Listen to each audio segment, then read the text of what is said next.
All right, we are here with Coach Scott Ellis, physical therapist and Toro athlete, and Dr. Nick Hattinger, Toro performance athlete, and also Andrea and Anthony. Let's get to it. All right. So we're going to start you guys with two different views of all these exercises. So Anthony, why don't you go ahead and face me, and Andrea's going to continue to face the camera here. First position we're going to start with is kind of our foundational position. It's kind of like an RDL. So I want you guys to go shoulder width apart with your knees and your feet, and sit your hips back. Go straight back for me. We're going to sit back. Keep coming back for me, Andrea. All of your weight should be going kind of through your heels, but your feet should be flat on the ground. Now I want you guys to play with your lumbar spine and your pelvis position in this hold. So we're going to kind of dump your pelvis forward and then bring it back. Keep your chest where it is. Roll those hips all the way forward and then tuck it back underneath it like that. There you go. So you see Anthony right here doing a great pelvic tilt with this. This will really help us get those hamstrings engaged, really feel that mobility in that low back. So as we go through, we want to really keep this position right here. As you fatigue out, you're going to find yourself wanting to roll the other way. Go ahead and tuck that tailbone underneath you. You're going to find your back wanting to round here. We want to avoid that position as we go through. That's a sign that back's getting fatigued, so we really want to make sure we fight through that for good stability in that spine. After you've done about 10 of these, we're going to reach your arms overhead. So bring those arms up for me, guys. And here I want you to really engage your shoulder blades, and we're going to kind of rotate your palms towards the ceiling. Perfect. And we're going to play with that pelvic position one more time, 10 more times, forward and back. Feeling that tension through the hamstrings and through the glutes, and all the way up into your lumbar spine and into the shoulder blades. Now as you do this, what you're going to see is Anthony starting to show here, you're going to find yourself wanting to stand up a little bit straighter. So make sure as you fatigue out, we keep the chest forward without squatting down. So it's that good mobility through the hip and being able to roll that entire body forward without squatting down or standing up straight as we go through this movement. Perfect. And after 10, let's go and cross your arms. Keep that strong hinge position. Keep your weight back. And we're going to go 10 good mornings. So we're going to stand all the way up and then go straight back into that hinge position. Bring the hips straight back. Perfect.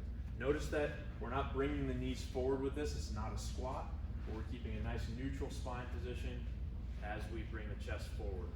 We're going to go through this 10 times. Nice and controlled, feeling tension through the hamstrings and the glutes the entire time.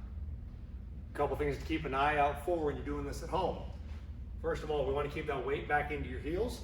What we want to avoid is, with Andrea here without shoes on, we'll be able to see people wanting to roll onto the outside of that foot, and we see that big toe coming up off the ground. So as you go through, go supinate for me. We want to avoid what she's doing right there, where we start to ride out on that ridge. So we want that weight to stay in your heels, but we still have enough pressure through that big toe to make sure we have good grounding through that foot. Second thing we want to make sure that we're not getting through is, as Anthony's going down here, we want to make sure we're not, again, rounding through that low back. We're not compensating with lumbar movement. We want all this coming out of these glutes and getting good stability through that spine the whole time. All right, now we're going to take you into a second position. So we're going to assume kind of a split stance, almost like a lunge. Let's click on the forward. And two really big key points here. Number one, we're going to show you with Andrea, is that foot posture. So we want you to try to play with keeping the arch of your foot high. So Andrea, I want you just to roll your foot inward. See what that does to her knee? It kind of makes your knee point inwards here. We want you to raise that foot up so that your knee is pointed nice and straight. The other thing we're going to show you on Anthony, I want you to keep that back leg nice and straight for me. So it's almost like a 45-degree angle coming all the way up from your heel up to your shoulders. So you're going to kind of lean forward a little bit more. There you go. Perfect. So in this position, we're going to come up onto the toe of the back leg. Nice and slow. We're looking for time under tension here. The slower the better with this movement. And again, just like that last position, we want to make sure as we fatigue, we don't let that body come up where we're rising towards the ceiling. It's forward to that 45-degree position with that same hip hinge we did in that first movement. So we're keeping nice and straight for that triple extension all the way through all those joints in that low body. Should feel that really engage in the back of that hip, back of that calf, all the way down that hamstring. Nice and slow, making sure that we don't fatigue into that rounded position or compensate by going straight up and down like a basic calf raise. And if you're really focused on your foot position with that front leg, you're gonna feel that ankle start to burn. All right, and after 10, we're gonna go into 10 Woodpeckers. This is also kind of a single leg RDL modification. We're gonna be in that same stance, that split stance.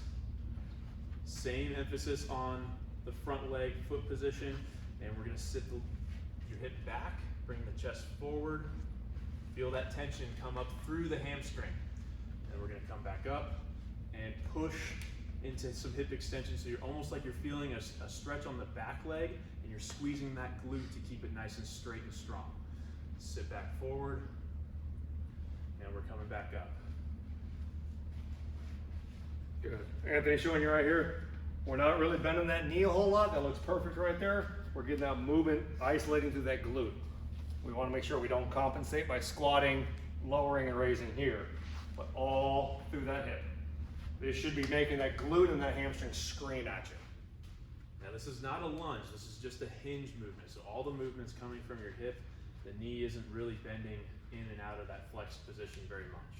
One thing I am going to correct here on Anthony is as we're going down, form looks good, but we want to make sure we don't let that weight shift back into this rear leg.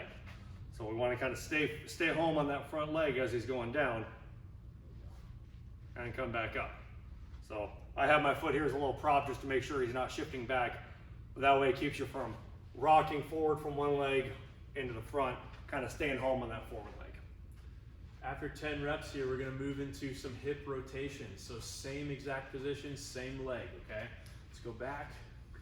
And this I think is easier if you kind of keep your arms across your chest, but we're gonna rotate over the front leg, rotate through the pelvis. We're gonna rotate all the way through, and then open up again. Same emphasis on your foot position and knee position here. When you rotate this way, you might even feel a little bit of a stretch through the groin. We're gonna keep it dynamic, moving in and out of that position.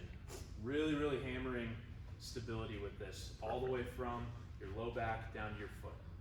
And just like every other movement we've done here, we want to keep that forward lean. Keep that back should be nice and fried by the end of this, making sure that we're not getting upright as we go through, but keeping, again, that good triple extension going through your whole body and extending through just like Andrew is doing here, all through the pelvis, initiating that movement from the pelvis, not twisting from the shoulders. So as she's coming up here, a good roll here, and like Nick talked about, not letting that knee fall in, not letting that front leg collapse across as we come through. And after 10 reps of this, we're gonna switch sides and do the exact same sequence on the other leg. For your sake, I'll let you turn around so give that front leg a little breather. So we're gonna go into our 10 toe vaults. Find that front foot position, keep it strong and stable. Back leg is in all the way extended position. There you go. Driving through the ball of your foot. Fighting that urge to squat up and down on that front leg. Really trying to get forward and back. Like you're pressing off, like you're getting ready to get into that sprinting type movement. Just getting long, slow, and steady. Getting that good time under tension. All right, we're gonna go into our 10 modified single leg RDLs. So keep that same position, and we're gonna bring the hips back, chest down. Feel that tension into the hamstring. Nice and controlled. And as you come up, I want you to press forward with your hips so you feel that hip flexor stretch on the back leg. Good. Good. All the way up and drive that hip forward. Good. Come up, extend that, come up a little higher. There you go. And you can see this is pretty challenging. It should be. You should be kind of fighting to hold these positions for a long time. It's gonna really, really help to build that capacity. Your body will naturally try to find that path of least resistance, so it's going to find ways where you want to compensate out of it. So we really want to fight to isolate these movements, where the more we get out of it is we go slower, we focus on good form, and you're not going to need a whole lot of resistance or 45 minutes of work to really feel that that exhaustion and that fatigue really kick in. Let's go arms across your chest. We're gonna do 10 rotations. So rotate over that front leg to start. Perfect, and I'm gonna keep you in that hinge position, Andrea. Let's bring your hips back a little bit more. Beautiful. There you go. Good, I'm gonna put my hand right here just as a cue for Andrea. Make sure that we don't let that knee fall in. You can see her foot's starting to wobble quite a bit here as that fatigue kicks in. That's exactly what we're shooting for. That means that we're getting that good fatigue through there. We're trying to get a lot of those smaller muscles to stabilize all the way from the foot up through the rest of the body. But that means she's really fighting it, which that just shows you that it should be hard work if we're getting this done, even a simple motion like this. All right, and after 10 rotations, we're gonna stand up. Shake the legs out for a second. All right, we're gonna assume kind of a wider stance foundational position. So let's go outside of shoulder width with your feet for me. There we go. And same thing at the soft knee bend, and sit your hips back, bring the chest forward. Perfect. Really feeling a lot of hamstring tension here. And the wider you go, you're gonna feel it a little bit more into the groin and adductors as well. So this should be a wider stance than a regular squat. We want to get to the point that it's almost uncomfortably tight as far as wide out as you can. So getting into that good wide straddle position right there. All right, now I want you guys to hold this. Give me a good reach forward. So we're using your hands as kind of a counterbalance here. So your hands reach out, sit your butt back even further. Anthony really tried to reach the butt back to the wall there. You should almost feel like you're about to fall backwards. That's that rate that we want to really push back. And as we're going through, Andrew's going to tell you that her hamstrings are starting to shake a little bit. That's exactly what we want to see. As we're getting that good weight shift back, you should almost feel like you want to roll back up onto your heels and have your toes come up. But we want to make sure we stay those feet nice and firmly planted on the ground. And from here, I want you to reach down with one arm. Let's reach down with your right arm, guys. Try to touch the floor and rotate up towards the ceiling, looking at the hand up at the ceiling. We want that full spinal rotation going from the neck all the way down through the back. And we're gonna come back down to the middle and alternate sides. Reaching down, rotate all the way up. Really feel that rotation through here. And as you twist, try not to let your knees move in and out, okay? Keep that tension through the hamstrings the entire time. And a quick, easy way to adjust this at home for those of you that don't quite have the good hamstring flexibility to get comfortably all the way down is you can use, we have a couple boxes here for the exact same movement. Anthony's going to demonstrate a little modification of it. The exact same movement, but this just gives you a little bit of stability. Then now with this, they'll be able to do the exact same movement, but with that anchor, be able to shift back a little more stable as we're going through. And as he goes up, you rotate that left arm up. As we get good rotation, not only are you going to feel it in your back, he's also going to feel a little bit of that right groin. You're going to feel it into that low back and into the glutes as well. As you progress with this, you can start to lower that surface too, to make sure that we're continuing to provide that stimulus for adaptation. Awesome. Perfect. All right. Movement number 5. Sorry, 4. Number four. We're going into a lateral lunge position. So this is key. Andrew, why don't you take a big step out for me with that leg. Notice as she comes into this position, her foot, knee, and hip are all kind of in the same plane. I don't want to see anyone way out here, okay? We like everything just like you're riding your bike, okay? Go and hit that position for me, Anthony. Perfect. And make sure that your weight is back. So Anthony's gonna shift his weight back a little bit more onto that hip. Perfect. You should really feel it loading that glute as much as possible. Yep. Yep.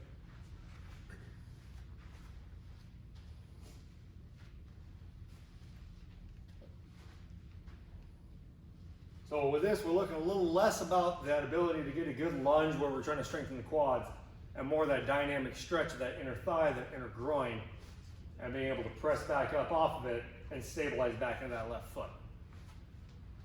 And so as we're going through, we're going to show you a couple variations on this one. So go ahead and keep going.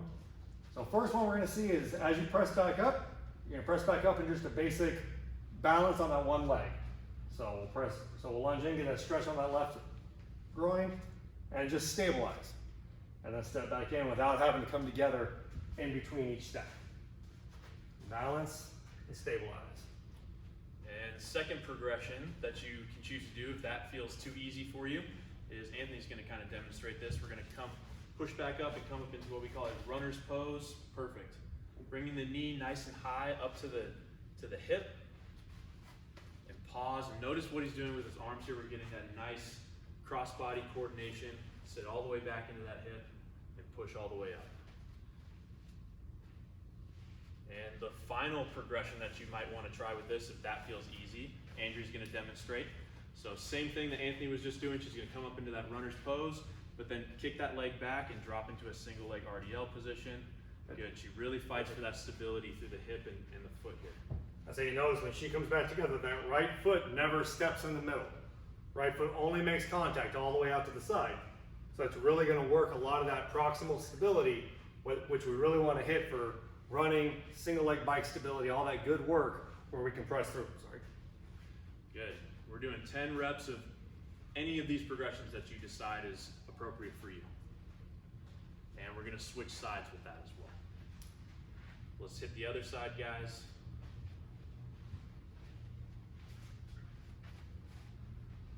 If Anthony's in your way, just shove him out of the way.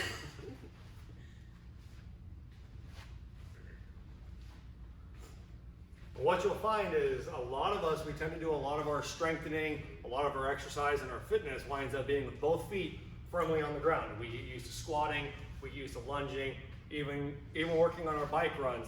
We spend so much time being with both feet here to stabilize so that we don't get used to having to stabilize here with one leg. But for those of us that are trying to get out into running, or whether it's on the road or on the trail, we're going to spend the entire time going from one leg to the other. So we really want to focus on that single leg stability. So you'll notice that you may even feel very unsteady, very wobbly, just trying to stand on one leg without any of these other additional components in. So we just want to find that right spot that's challenging enough for you where we can get the most out of it. All right. Next movement, we're getting back into our split stance, kind of a lunge position, keeping the back leg nice and long.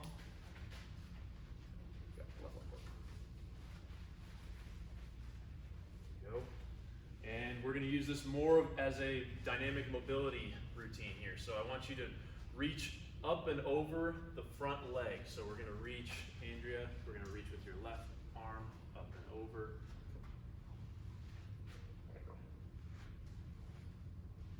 Okay. I'm going to have you guys, let's try this here.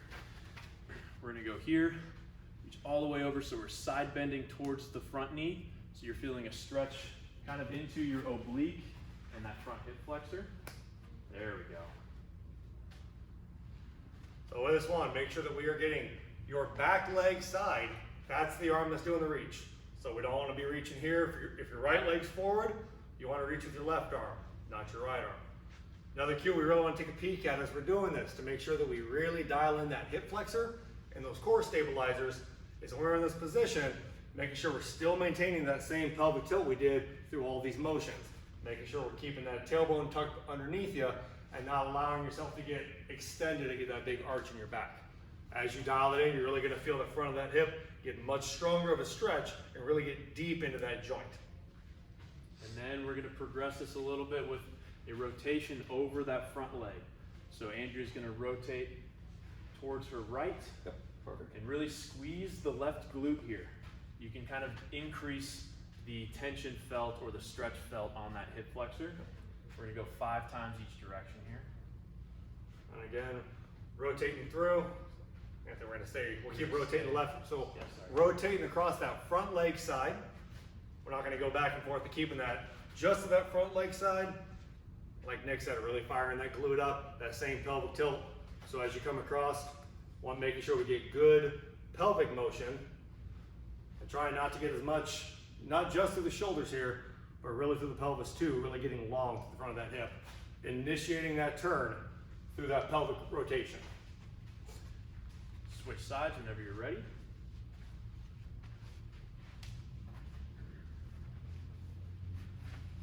Keep that back leg nice and long. Lock that knee out for me just a little bit. There you go.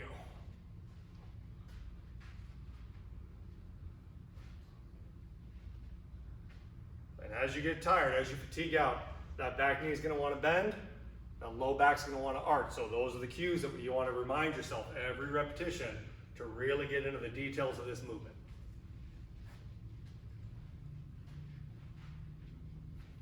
All right. We're going to go back into our foundational position here for a couple longer sustained holds, all right? So we're going to get back, feet shoulder width apart. Sit your hips back, bring your chest down, and I want you just to hold with your arms at your side. Sit back enough so that you feel that tension into the hamstrings there. Bring your arms back here to your side, kind of back by your hips. Roll the palms towards the floor. There we go, perfect. Really kind of pinching those shoulders back. It's gonna really engage that whole posterior chain back in through there. We're holding for 30 seconds here. By this point, after this workout, your hamstrings, your glutes, your back should be pretty fried here. So you should start feeling like you're shaking a little bit.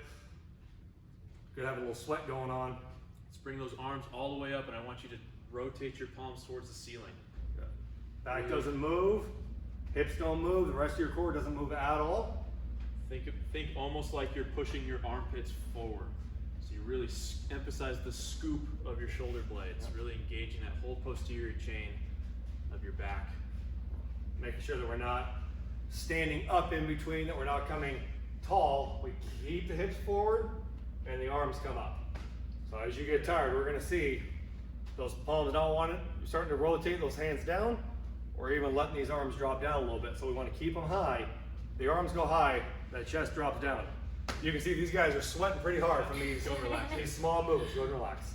All right, finally, we're just gonna kind of finish with an easy way to relieve a little bit of tension through your back after we've just done all that stuff. So let's go feet kind of shoulder width apart. We're gonna cross your hands, we're gonna come all the way up overhead. Feel a good stretch through your stomach, through your hip flexors, into Trying to your get back. high as you can. Trying to get your hand and your hips as far away from each other. Trying to decompress that spine just a little bit. And we're gonna fold all the way forward like you're touching the floor. Don't be afraid of rounding that back, that's okay. Yep, here we're just gonna hang in. Let this just kind of relax, let it get long. Just kind of hang in there. You'll feel a little stretch in the back of those hamstrings. And just let that head drop down all the way, relax, kind of get in through that neck. Because these are gonna be pretty fried out. So this should just help flush it all out. Let's do 2 more of those. Exhaling. Way tall, At reach the to the top. ceiling. Take another deep breath and go all the way down and exhale at the bottom. There you go. Just drop down and hang.